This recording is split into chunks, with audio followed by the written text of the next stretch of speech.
idea of a communist future. Not explicitly, but implicitly. Because Durkheim, returning to the theme of the division of labour, is going to say that the future is a capitalist future, but it's going to be a future in which the division of labour comes into its own and produces solidarity. Solidarity. That is going to be Durkheim's message, solidarity. Solidarity. So to Marx and Engels talk about the abolition of the division of labour. Durkheim is going to talk about the fulfillment, realization of the division of labour, which reminds us of whom? Smith.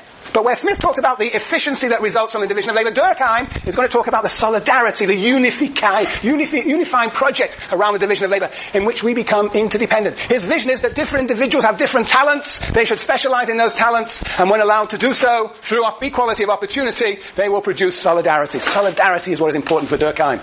So he's going to be engaged in a direct confrontation, you might say, with the writings of Marx and Engels. And then we move on. Well, we're going to move on to Foucault, but let's talk about first Weber. Max Weber is going to be our third theorist. People should have read something of Max Weber perhaps, sometime in their sociological careers. Yes, Kristen? What have you read of Max Weber?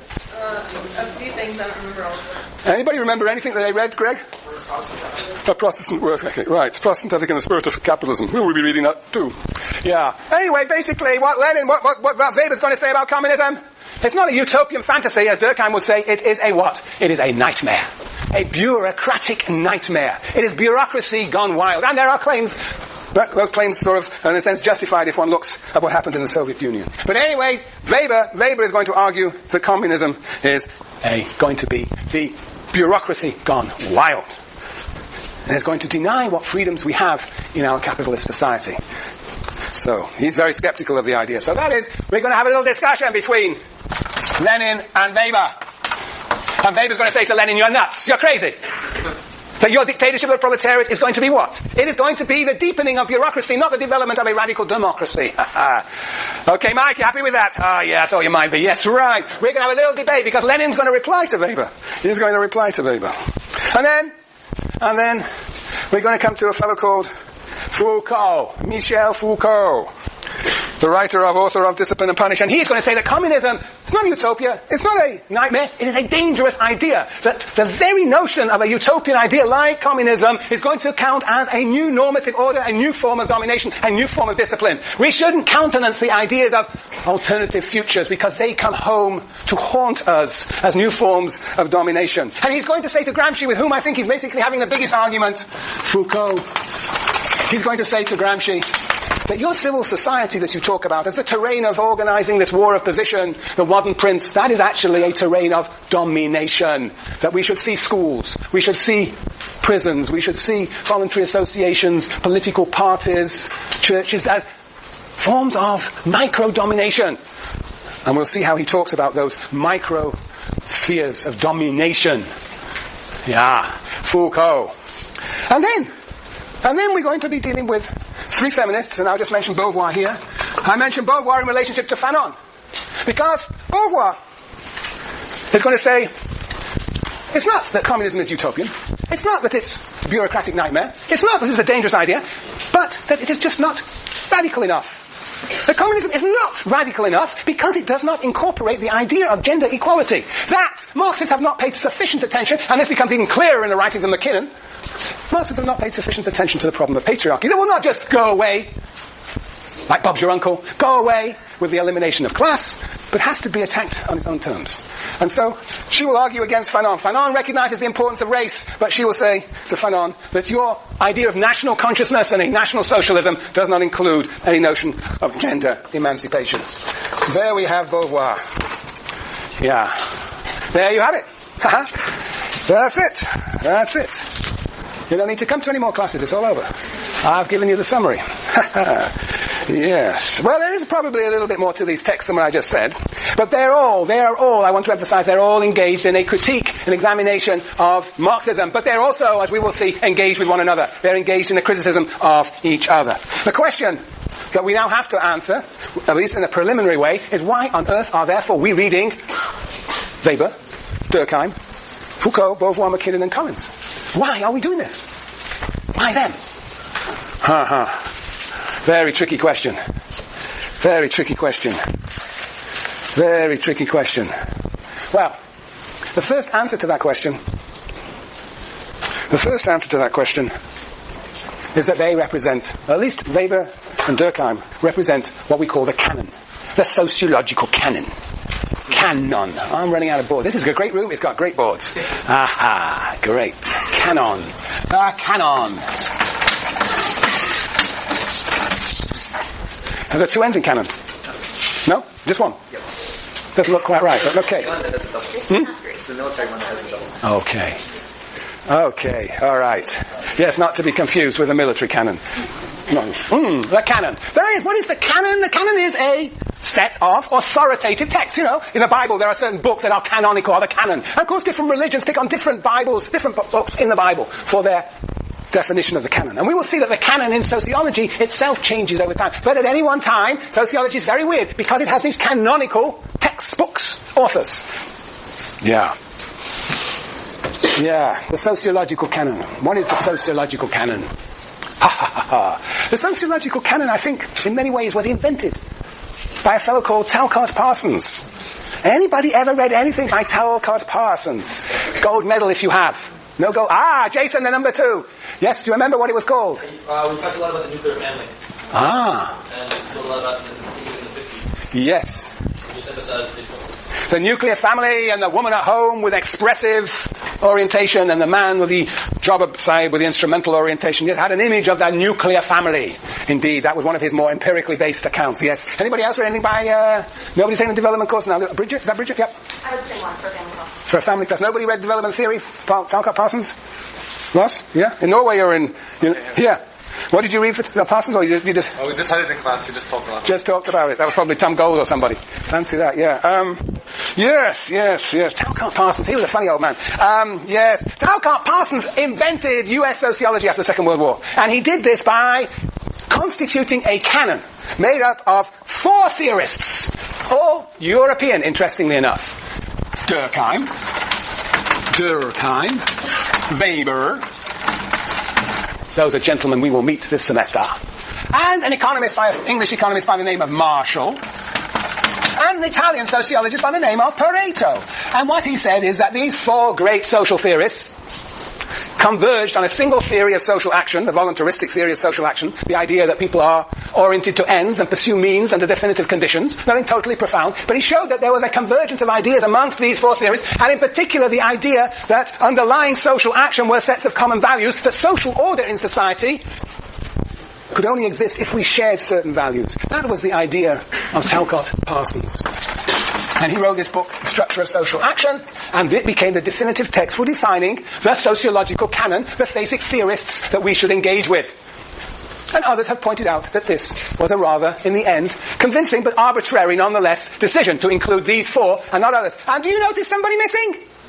Marx. Well, what happened, fascinatingly enough, there was an onslaught in the 1960s against Talcott Parsons, who was saying the wonders of the United States of America. America is the country of the 20th century, of progress, of democracy, of freedom, and of unity. It won the Second World War. And then suddenly in the 1960s, there were these struggles, civil rights struggles, student movements, anti-war struggles, that said, no, the United States of America is not how you pretend it is to be, sharing common values, but it involves a lot of dominations, exploitations, and exclusions, and they're now emerging. It's not a consensus society, but they're engaging now, a lot of people engaging in struggles on the streets, in the ghettos, in the universities, and they began to challenge, the sociologists began to challenge the ideas of Talcott Parsons, the ideas of a society built on common values, that in fact this society is not built on common values. And the struggles of the 1960s began to challenge that, and they began to change this canon, and they scrapped Marshall and Pareto, and they brought in Marx was brought in as part of the canon. And then the feminists got to work and they said, you great men, Durkheim, Weber and Marx, you think that you represent a universal theory of history, but yours is a male theory of history, a male vision of society. And the feminists argued that in fact that they are as blinkered. Marx is as blinkered in many ways as Weber and Durkheim in not recognizing how falsely universal these theories are, and that they ignore the importance of gender domination. And of course others, critical race theorists, have argued that race was not central to this canon. So the canon, in a sense, has sort of spread and become more diffuse over the years since the 1960s. But still we teach, at least in Berkeley, the canonical figures, Durkheim, Weber and Marx. In this course, Sociology 101AB is Marx, Weber, Durkheim plus, and different faculty will teach the plus in different ways, but they all include those three. So what we see is that the canon actually, those are the definitive texts, the definitive theories have changed over time. So what we're going to see actually is we're going to start with Durkheim, and we're going to go to Foucault, who is going to be very critical of Durkheim for the assumption of progress that is behind Durkheim and behind the original canon. And then we're going to go to Weber, and Weber is going to be engaged with the feminism. So these are the two canonical figures who are going to be challenged on the one hand by Foucault, and the other hand by feminism. That is what we're going to do in this semester. We're going to have these, not only just a dialogue with Marxism, but a dialogue between Durkheim and Foucault, Durkheim and Weber, Foucault and Weber, Weber and feminism and Foucault. So we're going to have not a dialogue just with last semester, but an internal dialogue. And which the idea, of course, is to begin to challenge the original canon. Yes. Oh, I'm talking a lot. There's not much more to go. You know what section I'm on? Can anybody figure this out? We're on 5. We're on to 6 now. So before 5, before we go to 6, are there any questions about this canon? Any thoughts about this canon? Yes, Kristen. What would be your ideal canon? My ideal canon. Getting personal now. Okay, my ideal canon. Yeah, no, that's interesting. You know, I got a very conservative view of life. It is indeed always questioned, you know. GSI's question it, students sometimes question it. You know, why on earth are we dealing with Marx, Weber and Durkheim? Because, you know, it gets tough I'm not warning you, it's going to get tough this semester. Durkheim, well, you've got energy, you've been on the beach, so you can get through Durkheim. But when it comes to Weber, you're going to have to gird your loins, and you're going to have to grip your teeth and clench your hands and go for it. It's tough stuff, dry, it's not exciting. There's no revolution in Weber. There's no class struggle in Weber. And he's not writing like Marx as just throwing contempt upon everybody. This is tough stuff. So, you know, people ask her, why are we reading these characters? These old men from the 19th century, from Europe, from France, from Germany. Yeah, why indeed? Well, you're lucky we're not reading Marx from Pareto. Why? Well, I think, you know, I would justify it. I would justify this course, and favorite, non-favorite, my favorite. I think, I'm teaching this as I think it should be taught. So I actually do believe that Marx, Weber and Durkheim should be in the canon. But my claim is this. That they actually, there is perhaps a certain arbitrariness about their choice, but they do possess certain characteristics that make them really outstanding grand theorists. There's nobody in this course, except possibly McKinnon and Collins, who cannot withstand an examination of the 4 characteristics that define a grand theorist. Now, let me say this, that we don't have time to read a huge amount, so we don't get the sense, the more enormous scope of these theorists. But let me tell you, I think there are 4 features then, the 4 features of a grand theorist. The first feature of any grand theorist is a certain philosophical self-consciousness. And what does it mean to have a philosophical self-consciousness? What does it mean when Durkheim, Weber, Marx, etc. have a philosophical self-consciousness? That means that they have thought very profoundly and deeply about 2 questions.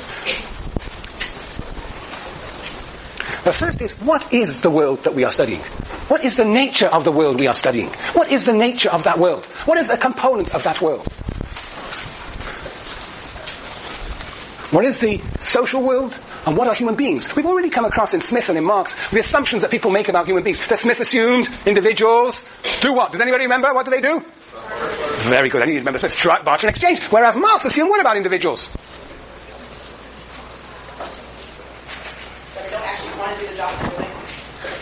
They don't actually want to do the jobs they're doing, and when fulfillment comes through what?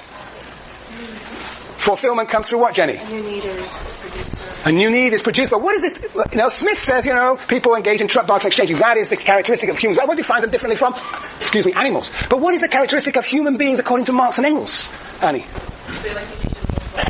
They like to engage in They are very good, Christy. Multifaceted, multi-talented. That's not an undisputable claim.